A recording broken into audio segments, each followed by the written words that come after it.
Okay, Sitaram Dairan. Today I have question to Bharat that in our Instagram account we post one video and someone comment there that I don't understand, so I will ask Bharat because they type in what they call it, Gujarati or what? Okay, read. ઈ એમ કહે છે કે આ comment મને વાંચીને કહેતો આ લાંબી કોમેન્ટમાં હું લખેલું છે એમ કહે મેડમ એટલે કોમેન્ટમાં એમ છે એક ભાઈ છે ને એક આપણો ફોલોવર મિત્ર એની કોમેન્ટ કરી કે ભરતભાઈ તમે ખોટું ન લગાડતા તમને વિદેશમાં નાગરિકતા મળી જાય એમ છે કારણ કે તમારું ઇંગ્લિશ ફ્લુઅન્ટ છે અને તમારો આખો પરિવાર ઇંગ્લિશ બોલે છે તો તમારા અહીંયા તમારા સંતાનોનું ભવિષ્ય શું તમે શું કામ ભારતમાં આવ્યા ભારતમાં તો તમને ખબર છે બરાબર અને કેટલાય લોકો ભારતમાંથી પોતાની નાગરિકતા છોડી અને વિદેશમાં જાય છે અને તમે એટલો ટાઈમ વિદેશમાં રહીને પાછા ઇન્ડિયામાં આવ્યા કે એની પાછળનું કારણ શું છે someone they are asking me that Bharatbhai, you can speak fluent English and all of your family also can speak fluent English. There are many people they left India and they are going abroad and they forever they will stay there. But why did you come here and why you choose to stay here? Oh, Is it okay. here in India? What is the future of your kids? Oh, you cannot underestimate India. And you are local here also. Can you translate? It has many Indian also. They are successful here in India, in your country. So why don't we come here?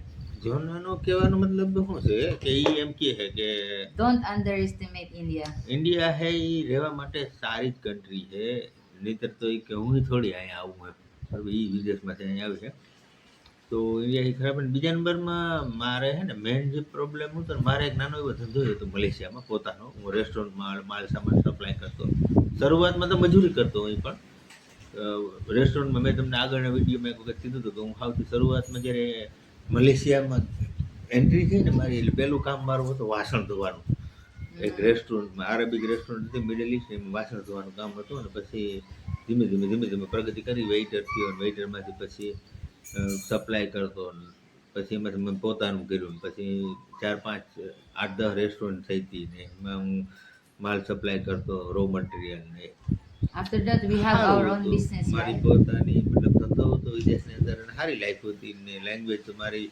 ભગવાનને જે મને 7 language આવડે બોલતા Indonesian આવડે Malaysian આવડે English આવડે powerful બરાબર બાકી આપણે ગુજરાતી હિન્દી તો ઇંગ્લિશ તો લોકલ કોમન છે એ બધી આવડે છે તો એને હિસાબે ધંધો મને સેટ થઈ ગયો તો એટલે સારું મારે મેઇન પ્રોબ્લેમમાં મારે છે ને મારી માં છે ને એને મેન્ટલી પ્રોબ્લેમ છે મારો આ પછી જોબ થઈ ગયા છે મારો કોઈ ભાઈ છે ને હું એક જ છે એટલે મારી માને મેન્ટલી પ્રોબ્લેમ થયો અને મારી બેનનો ફોન આવ્યો કે ભાઈ બેન હારે છે એનો ફોન આવ્યો કે ભાઈ માનો મગજ મુકાઈ ગયો હોય ને હવે એ પોતાની જાતની એને કંઈ ખબર નથી ખાવા પીવાની આ તે તો પછી કીધું અહીંયા આવવું હોય તો આવી જાય એટલે મેં પછી જોનાને વાત કરી મેં કીધું જોના આ રીતના હે મારા માતાજી છે એ હવે ઉંમર થઈ ગઈ છે બરાબર છે હવે એને જરૂર છે આપણી તો સેવાની તો આપણે ખરેખર જવું જોઈએ અને એનું કોઈ છે નહીં બરાબર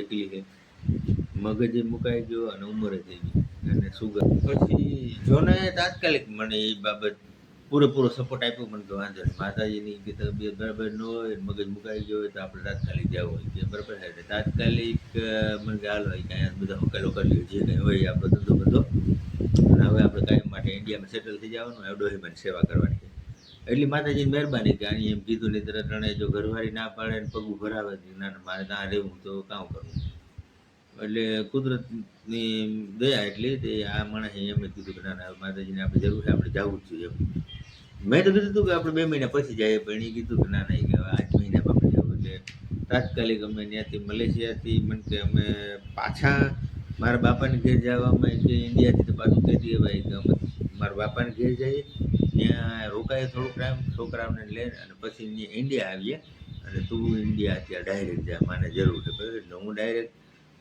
કોલાલમપુરથી ફ્લાઇટમાં બોમ્બે આવ્યો ને બોમ્બેથી ઘેર આવ્યો ને પછી ડોહીમાની દવાખાનું નાન તે જે કંઈ દવા દારૂ કરવાના તો કર્યા અને સેવા કરતો હતો પછી જો ના ત્યાંથી ટાબરિયાને લઈને ગઈ મલેશિયાથી સીધી Manila You left me for a few days in Malaysia still, right? Yeah, because your flight was after 3 days, right? Yes, our flight Today is ticket. my flight and after 3 days is your flight, right? Yes, yeah.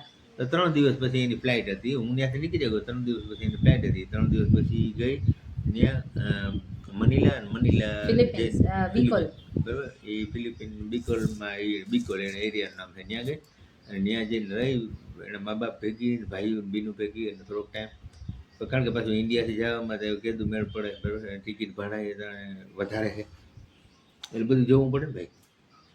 એટલે એ ત્યાં થોડોક time રહીને પછી ત્યાંથી Singapore વાયા થઈને બોમ્બે આવે ને બોમ્બેથી હું પિકઅપ કરે ને અટાણે ડોહીમાને પાવરફુલ સેવા કરે છે. એટલે ઈ અમુક અમુક વ્યક્તિઓને ટૂંકમાં કહેવાનો, આ વિડીયામાં કહેવાનો મતલબ તાત્પર્ય એ જ છે કે અમુક વ્યક્તિઓને એમ થતું કે આ લોકોનું ઇંગ્લિશ પાવરફુલ છે, માણસ અહીંથી ઇઝરાયલ ઇંગ્લિશ શીખીને જાય છે, કેનેડા જાય છે, અમેરિકા જાય છે, લંડન જાય છે, ઇંગ્લિશ નથી આવડતું, આ ટ્રાય હાર્ડ કરી જાય છે અને આખા પરિવારનું ઇંગ્લિશ પાવરફુલ છે, તો આ ઇન્ડિયામાં શું કરે છે.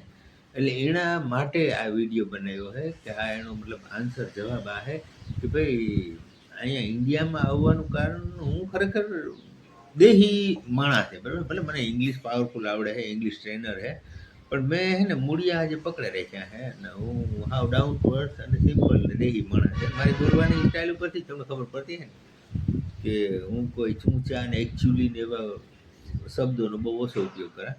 હા, આપણી દેહી અને સિમ્પલ ભાષામાં જ વાત કરાય છે. અને ભણાવવામાં મારા ક્લાસમાંય પણ એ જ રીતના હોય. હું કોઈ પણ મારા કેન્ડિડેટ હોય, મારા સ્ટુડન્ટ હોય ને એની ઇંગ્લિશમાં ગમે એવું ગ્રામર શીખવાડવું હોય, ગમે એવું ઇન્ટરવ્યૂના પ્રિપેરેશન શીખવાડવું હોય, હું કોઈ દી ઈગો કે અહમ કે મૂંગી છે કે એવું મનમાં નહીં, એના અરે એના જેવું થઈને જ એને હાવ દેહી ઢબ ને દેહી થિયરીથી શીખવાડવાનું તો જ એના મગજમાં બેસે, બરાબર. એટલે મને ઇન્ડિયામાં રહેવાની મજા આવે છે. સિમ્પલ લાઈફ છે, દેહી લાઈફ છે, એકદમ ડાઉન ટુ અર્થ. અને જોનારે પોતાને મેં આવ્યા પછી પૂછ્યું કે જોના ખરેખર તને ઇન્ડિયામાં રહેવાની મજા આવે કે નહીં, કારણ કે એ તો પહેલી વખત આવી ને. જોના, do you like to stay here in India, right? Yeah, of course we like. Otherwise, we can go also in my country, in Malaysia, which country we want to go, and tell them also that it's not easy for us. Also, we adjust. Also, I adjust. Also, our kids also they adjust because we don't know at all Gujarati. Our neighbor they are coming, and I couldn't communicate with them, right? So it has adjustment also. It's not easy like other people. They are thinking that why we are here. It's not easy also. It has some adjustment also, especially in language. Hmm. In language, and then the weather also, everything. It's Yeah. not only me. If you will go also in another country, then you will adjust also, right? Okay, you can translate. એ એમ કહે કે મજા આવે રહેવાની, એ પણ એટલું બધું easy ને થોડું ઘણું એડજસ્ટ કરવું પડે, કારણ કે ભાષાની મેઇન તકલીફ છે. આડો પાડો ના હારે કોઈ હારે કંઈ વાત કરવી, કંઈ બોલવું, કંઈ ચાલવું, Ah, અજાણી કન્ટ્રી, અજાણું વેધર, મા બાપને એના સંસ્કારની, the એના people surround. કુટુંબને બધાને મૂકે ને એક બીજા દેશમાં કાયમ માટે સ્થાયી થવું એ થોડુંક અઘરું છે, પણ આવે છે મજા. ઇન્ડિયા છે એ કે બેસ્ટમાં બેસ્ટ કન્ટ્રી છે. એટલે ઇન્ડિયા કંઈ આપણો દેશ તો આપણો દેશ છે ભાઈ. આપણે દેશ આ વિદેશી નાગરિકને જો ઇન્ડિયા પ્રત્યે ગર્વ હોય તો આપણે તો આપણા દેશ પ્રત્યે ગર્વ હોવું જોઈએ 100%. તો બસ આ જાણકારી નનકડી દેવા માટે આ વિડીયો બનાવ્યો તો બીજું કંઈ વધારે છે નહીં. અને હવે આગળ પછી બીજો કોઈ એવો નવો ટોપિક હશે ને તો એના પર વિડીયો બનાવીશું. ત્યાં સુધી રજા આપો. જય માતાજી.